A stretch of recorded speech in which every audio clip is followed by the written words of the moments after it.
Welcome to Building My Legacy podcast. This podcast is designed for leaders and entrepreneurs who want to leave a legacy and will provide strategies that focus upon key elements for legacy creation, determining your desired impact and its benefit, increasing your legacy's reach by engaging key stakeholders, planning, prioritizing, and executing. Here's your host, Dr. Lois Sonstegard. Welcome, everybody, to today's Building My Legacy podcast. I have with me today an amazing person who has a company called The Amazing CEO, also a book too with that title. But Anthony Flynn is amazing because of all of what he's accomplished. And I want to go through it because I think it's really important for you to know who he really is. He's an advisor to CEOs, key executives in their companies. He's been a leader with numerous Fortune 100 giants like Kraft Foods, R.J. Reynolds, 3M, and I have a whole page of a list of the people that he's worked with. So he's worked with many, many people. He has helped pioneer executives in several multi-million-dollar nonprofit ventures as well. He's been featured speaker at Harvard University, Emory University, Georgia Tech, the University of Memphis. He is a Biz 1190 Wall Street Journal syndicated radio show. He's been on TEDx, Q Conference, and other channels, so he is a highly sought-after speaker.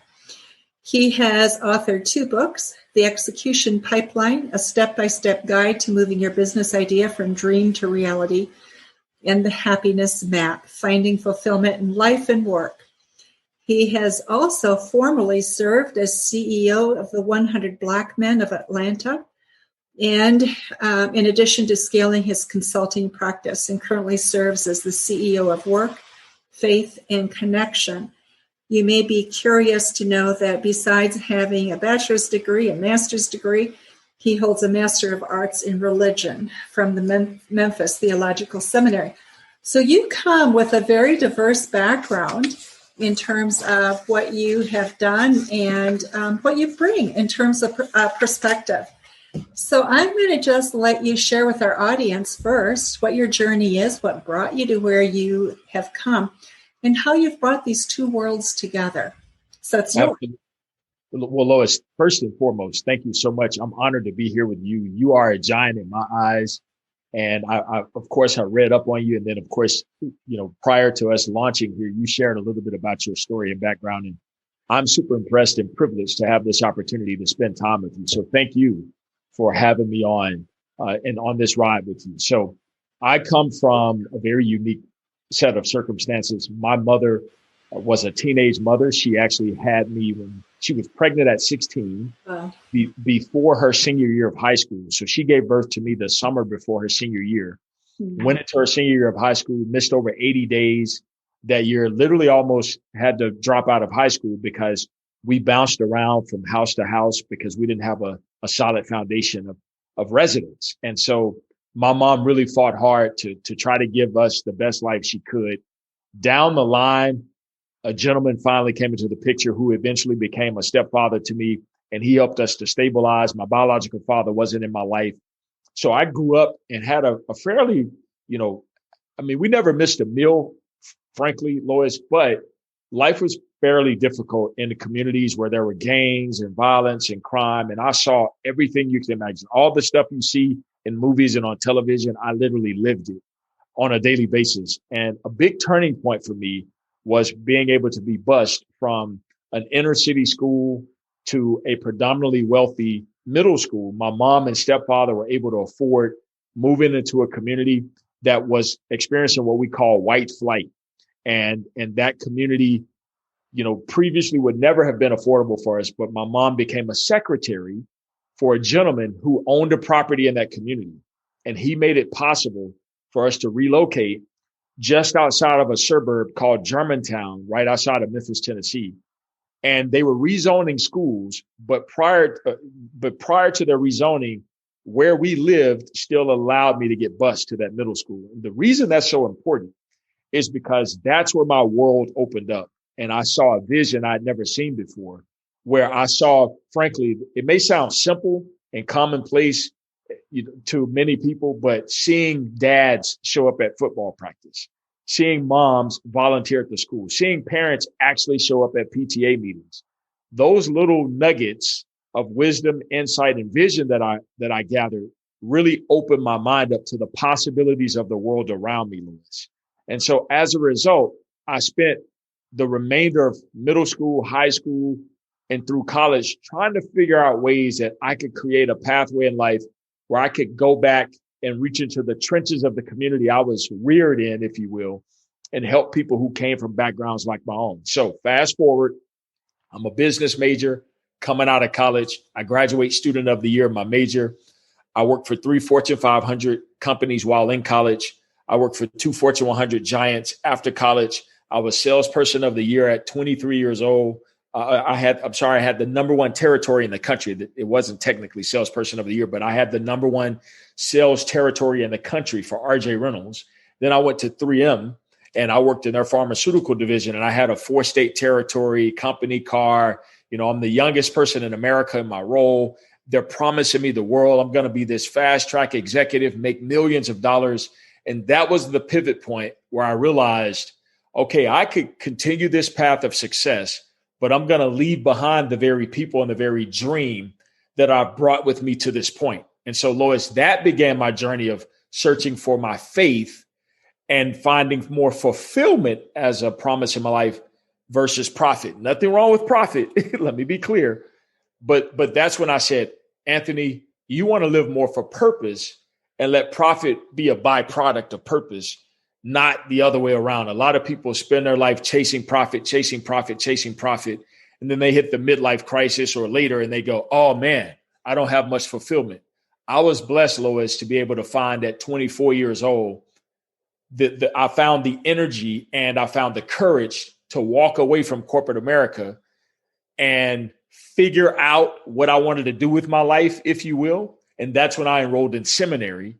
And so this idea of maintaining my core values and maintaining my faith as a part of my business endeavors, that's where that was birthed in my life. What's interesting right now is I think we're beginning to hear more and more, especially from the millennials, how we pull all of this together. And we don't have good role models for people who pull it together. It's like we live in a world that's either or, and yet people are hungry for something that combines. So it's fascinating that you've been able to do it. So how do you do that in your consulting and the work that you do with companies? Yep. Great question. So I literally lead with people as the epicenter of all of my consulting. So let me give you an example. I have a $100 million company that is headquartered in Southern California. It's a restaurant business, about 200 restaurants.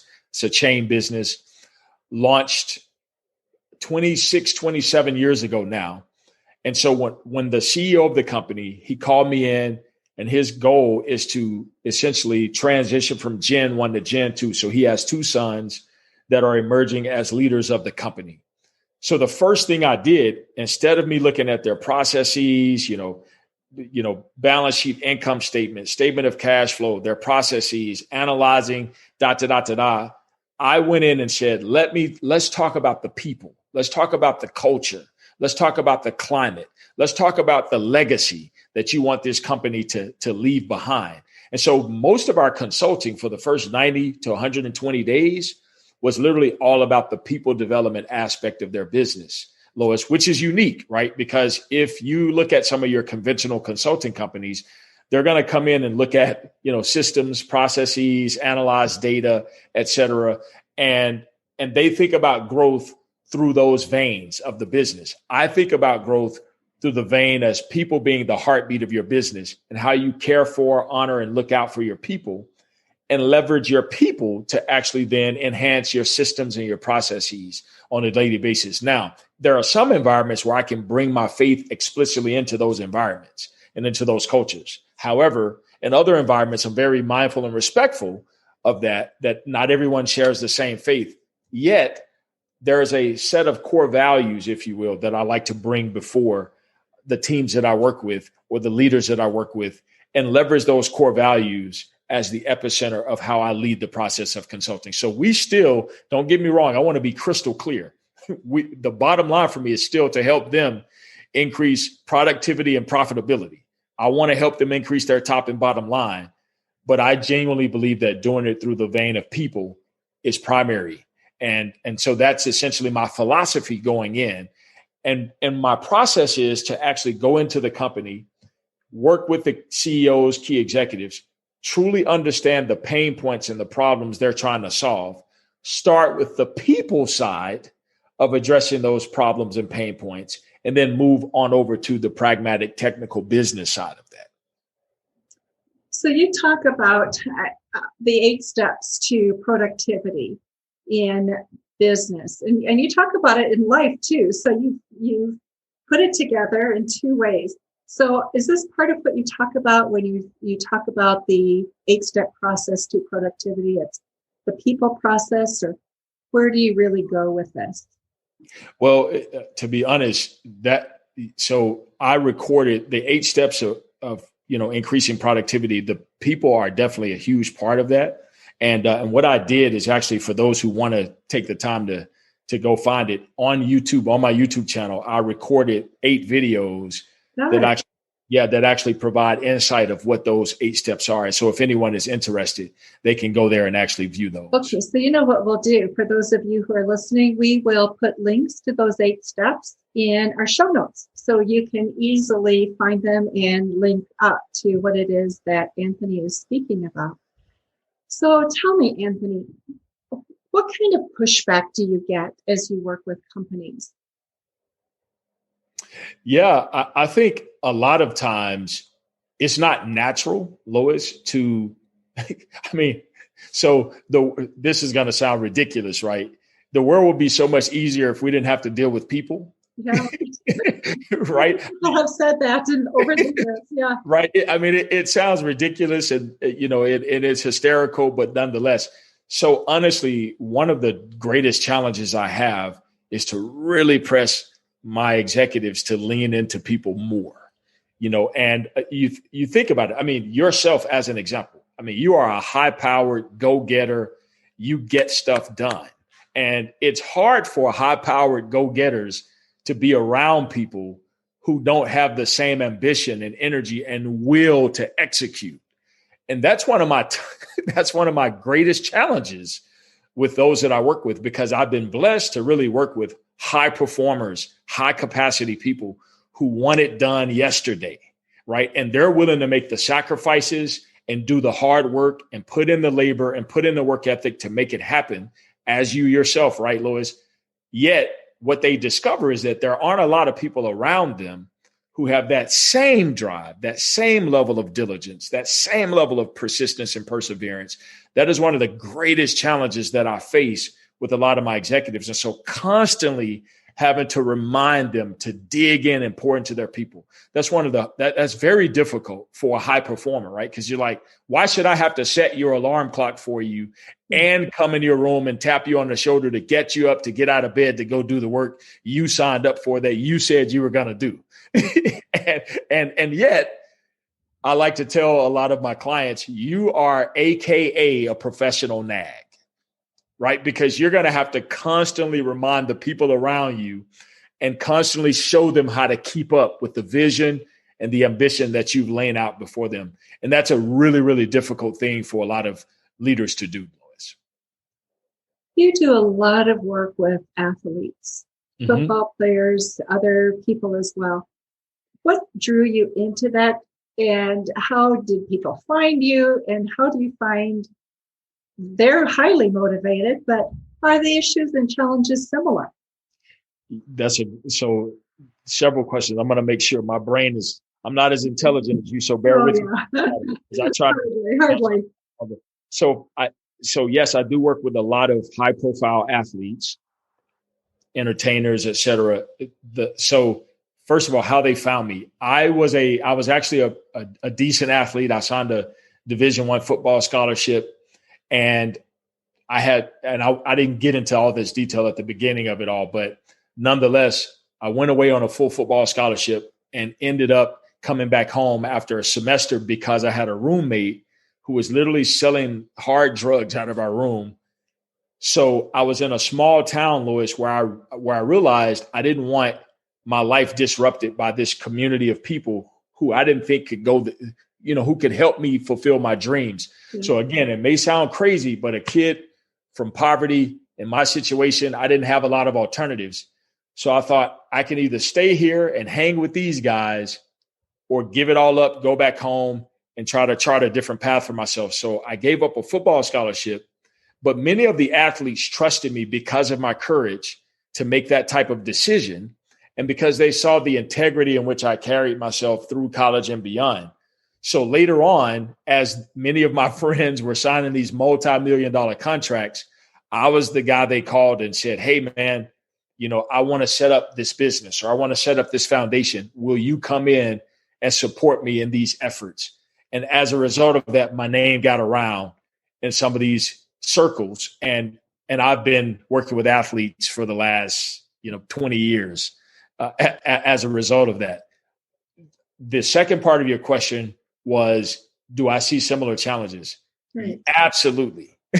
Absolutely. And here's what's interesting. Think about people who are, if you will, best in class, literally top in the world at something. And now they're trying to make a pivot to something entirely different. It is psychologically challenging. It is, emotionally challenging. It's spiritually challenging. Many of these athletes that I work with are going through the greatest crisis of their life when they give up something that they've been known for. Their identity has been tied to being the best in the world at something. And all of a sudden you've got to start over again and go to the bottom of the pool. You're not at the top anymore. You're going to the very bottom with a start over. The similarity, right, is for many of our executives. I mean, you mentioned you had an opportunity to exit a massive business that you were blessed to grow. A lot of people don't know how to rebound from that, Lois, because they spent all this time and pouring in their expertise and wisdom into building something. It's like, okay, now I just had an exit. What do I do with my life now? Mm-hmm. And that creates a major crisis for a lot of people.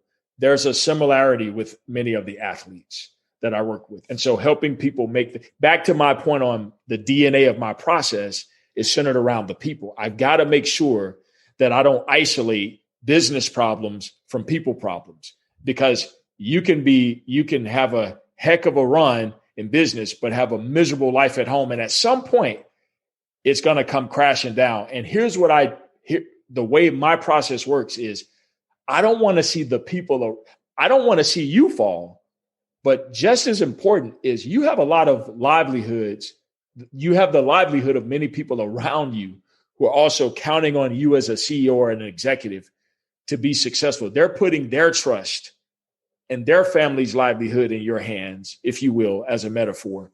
And so I want to help people make sure that they understand the impact and the implications of their decisions, that it doesn't just impact you. It impacts everybody around you. So when you make a decision, you have to think about that. What's interesting is there's a challenge for courage in stepping forward into like athletics or being CEO. It takes courage to let it go and move on and find something different. And yet the skill set is somewhat similar, but people don't always make that transition. Somewhere sometimes the courage diminishes as the challenge shifts. And I think this is important because I think we're going to see more and more people having to pivot more often. Because I think uncertainty is only going to continue. Your thoughts on that? Yeah, I mean, to your point on, I think that what it takes to pivot, a lot of, let me back up. I'm sorry, because a lot of things are running through my mind, but let me say this. Here's where I see the difficulty for a lot of people to actually make pivots. Okay. So if you think about, I was just talking about athletes, but let's make it, more, let's bring it home a bit for the person who for the average person who doesn't have the privilege of going on to become an NFL or NBA or Major League Baseball player. So most of us from birth, Lois, we're born into an environment, whether good or bad, whether we want to label it good or bad, the environment tells us how to think from birth. Then we go to kindergarten and elementary school, and the people around us, they tell us how to think in middle school, high school, college. I mean, you have the privilege of going on to achieve your PhD. Very few people in the grand scheme, percentage-wise, have the privilege of achieving a PhD. But yet, for so long, we've been trained how to think. And so for many people, their success comes from the world around them teaching them how to think. And then all of a sudden, when it's time to pivot, usually the pivot presents you with an opportunity where you haven't necessarily had the skill set developed over the years to know how to respond to that moment of when it's time to pivot, right? And so that's where I think the lack of courage to move for many people, it occurs right there at that spot, right? When it's time to pivot, most people don't have the courage because they haven't had the training, if you will. And whether that's PhD, or I like to say PhD, right? Where life, where life has trained you on the battlefield to learn how to pivot. Many people haven't had that privilege of having enough circumstances in their lives that present them with opportunities that they haven't seen before. And so it creates major, major issues and major challenges, even for some of the people who are best in the world at something, like the athletes that I'm talking about. And I hope that makes sense. Yeah, no, completely. So I think one of the things we tend to look at our education and those professional networks as where we gain encouragement, support, right? But I think there's going to be a new need for people to figure out who will help push you to grow, and being able to also change that out as you grow, because your needs will change. You may come back because they'll grow too, hopefully. But I think there's a new mindset that we're going to have to bring, and that is, how are we going to help one another really move and grow? Are you seeing that at all, or is that just my notion? I am. And thank you. You bring up a great point. So this is where I highly encourage people to consider getting, I call these my productivity filters: what you watch, what you read, what you listen to, and who you hang around. Now, those sound very basic, but in reality, most of us have a homogeneous set of productivity filters, meaning we essentially hang around the same people who are more like us than not, and then we ultimately read what they read, watch what they watch, listen to what they listen to, et cetera. And we're not diversifying ourselves enough, Lois, to the point you made, where as the world around us evolves, as the economy evolves, as principles of leadership evolves, as generations evolve, we're not diverse enough to evolve with them because we've been so set on homogeneity. And so I really want to encourage those who are listening or watching, if you will, to really think about diversifying your productivity filters so that by virtue of that, you have the ability to pivot and diversify your success, because you can be wildly successful at a thing, blockbuster, and then a Netflix comes along and wipes you off the face of the planet because you were wildly successful at a thing, but never really diversified your portfolio, your thinking, your culture, the people you hired, et cetera. And as a result, you were successful to a point of fault and you fell off the face of the planet. And I think that happens for a lot of us in our personal lives as well, is we're so homogenous in our approach that we miss evolution when it's time to actually evolve. And I agree with you. It's time to start surrounding yourself with people who don't look like you, who don't think like you, who come from different backgrounds, who have different, for example, there's a great book by Daniel Pink. I'm not sure if you've heard of it. If you've heard of Daniel, he wrote the book called A Whole New Mind. And he argues, he makes the claim in the book that the Master of Fine Arts degree, the MFA, is the new MBA. And his philosophy, right, is that a lot of companies are hiring creatives to help connect the dots between this linear fashion of thinking, the linear fashion of business, with the imagination to connect with this crowded and noisy world. And so that's a great example of a resource that speaks to the need to think outside of the box as you try to evolve with this evolving climate, economically, racially, politically, et cetera. Right. I resonate with that because I often get asked, how on earth could you create as many patents and trademarks as you have, right? And I say it's because I have so many disciplines in my heart and my mind, and so I have no rules. All I have to do is ask a question, and my mind goes in different directions. Now, sometimes that can be like a cart with horses going in every direction, but ultimately they come back together, and you have a different perspective that you bring. And I think that's what companies are going to be looking for. And you're so right. If you can't look at different people, different thought processes, different ways of doing things, it's going to be very hard to get there. So I think the other thing with that, though, is people don't know how to create those networks that are different from them. So advice, tips that you have on that? Yes. Start with one. Just remember that statement. In other words, don't overwhelm yourself by going out and trying to solve all the world's problems, if you will, as a metaphor, by trying to reach everybody at once. Find one person, find one book, find one idea, one podcast, one TV show, whatever the case, that you believe stretches you out of your comfort zone, and lean into that a bit and let it become a snowball, a trickling snowball effect of diversifying yourself, again, through those productivity filters, what you watch, what you read, what you listen to, who you hang around, because, Lois, this change is hard for many people, right? And to some extent, it's hard for all of us. But the way you can train yourself to embrace change more is to change more.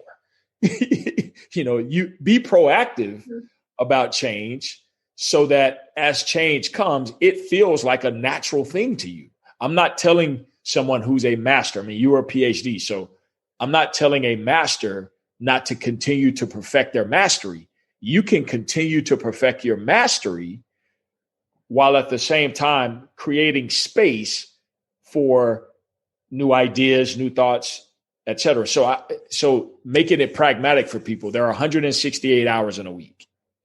If you just took, 5%, right, would be, 8 hours. Well, what if you just said, for 2.5% of my time on a weekly basis, I'm going to take 2.5% of my time, 4 hours of my time, and do something different over the course of 60 to 90 days, whether it's changing up your workout routine, or whether it's, again, engaging podcast, or, okay, if 2.5% is too much, cut it to 1%, or whatever the case. You can find an hour or two in a week where you can just do something radically different that would jolt you a bit out of your comfort zone. And yet you don't have to compromise or forsake your continued progress of mastering the thing or the things that you want to master. Anthony, what will be your legacy? What do you want to leave as a legacy? May sound simple, but I'm a first generation, practically everything, first generation married, first generation college grad, first generation entrepreneur, first generation CEO, I want my kids, my son and daughter, to be able to continue the work that I'm doing to impact the world around me. And to me, I've won if I finish well with my wife and my two beautiful children, and hopefully my grandchildren one day. And believe it or not, that is success for me. I think everything else is a byproduct. I'm grateful that I'm blessed to be able to live where I live or, go the places I go for vacation, et cetera. All of that's great.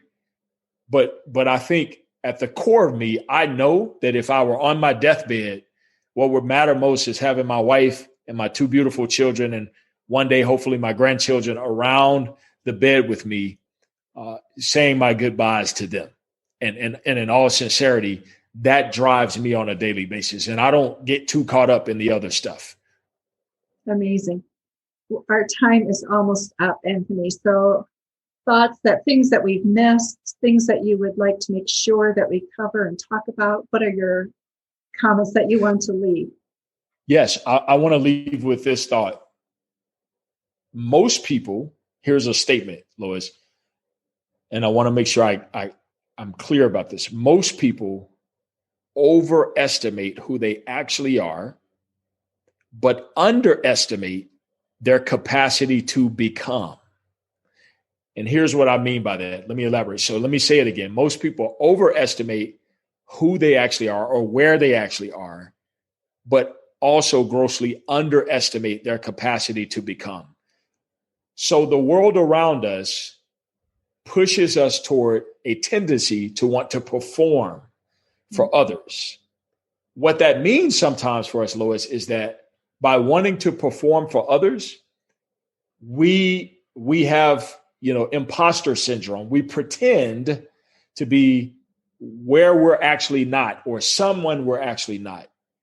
When in fact, we're capable of becoming that very person, but we'd rather put on the facade of who we are instead of doing the actual work to become that real person. Right. And I hope that makes sense. No, I think that's so true. And I think that's the hook where people often get hung up, is because we have so much positivity that people forget that there's work that's involved. And it doesn't just fall onto your lap. It is a really progressive, hard work effort that you put in. I mean, does it have to overwhelm you? No, if you do it in a logical way. But I think it's so important because I see so many young people who just think they can go from graduation to CEO and then flounder because they don't have the tools. Absolutely. And with my personal story, I had to learn through coaching, through therapy, through a lot of work, as you said. The truth of the matter is I, Anthony Flynn, am a product of a teenage mother born in poverty and gang infested, crime infested, et cetera, in a gang infested, crime infested environment. And there's a lot that comes with that, a lot of baggage, a lot of challenges, a lot of barriers.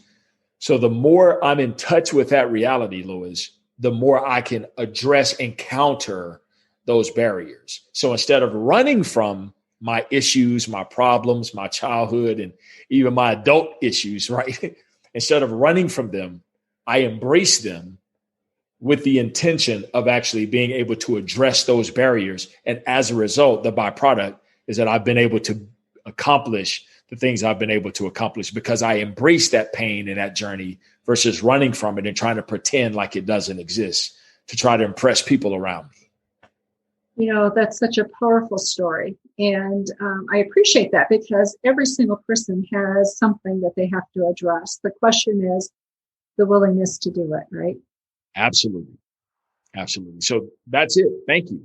Thank you so much for being with us today, Anthony. And thank you, those of you who are listening to Building My Legacy podcast. We're going to have information about Anthony's books in the show notes. We will also have links to his YouTube, so you can go there and listen to his YouTubes. And also, you can find out more information about us by going to our website, www.buildtomorrow.com, and to our Instagram, Facebook, and YouTube pages for buildtomorrow.com. It's also LinkedIn. So thank you so much for being with us today. It's been an absolute honor, and I look forward to doing this again soon, Lois. Thank you. You've been listening to Building My Legacy podcast with Dr. Lois Sonstegard. To book your appointment with Dr. Sonstegard, visit www.buildtomorrow.com.